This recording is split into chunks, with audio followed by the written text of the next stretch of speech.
Oh, buongiorno compare Lucia.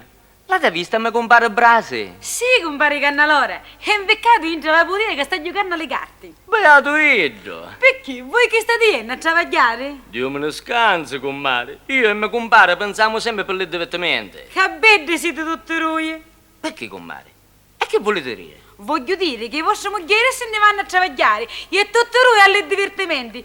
Che isso significa? Gatta ci cova.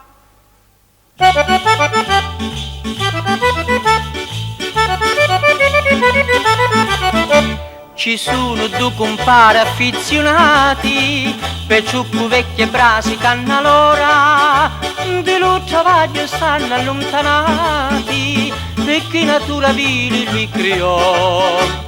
Si nutrono di broro, di scalora, di chiappera, cardella e da citazzo, se li verite sono due cicciola, che fanno meraviglia cucce. Due compari sfascinati sono sempre periperi, li vedete ed ispirati in tala vera povertà.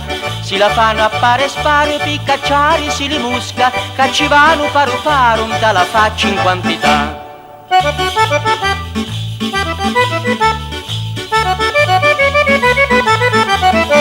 Per ciucco vecchio e nomo dilettanti, lo so dilizio e chiggio di pescari, ci dissero compari spasimanti, che una pescata si voleva far. Lo brasi cannalora sorridenti, ci disse a mia li pisci mi fa cori, pigliamo la cimetta e l'occorrenti, e ni pescamo quanto ci di su.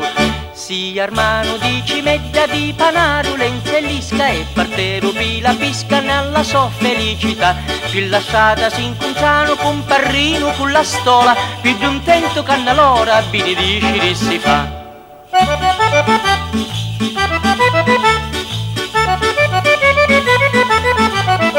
Rivano un cialo porto finalmente e tutto lui si misero a pescare, per ciucco vecchia agnisca sulle stanti, muletto can quattroni ci pisò, ma Cannalora era più contenti, chisava la cimetta e si incercava, ci passi in pesce grosso veramente, ma fu una scarpa vecchia che pescò. Spezza pure la cimetta di la mala, lo meschino, maledice a due patrino, che sfortuna ci portò.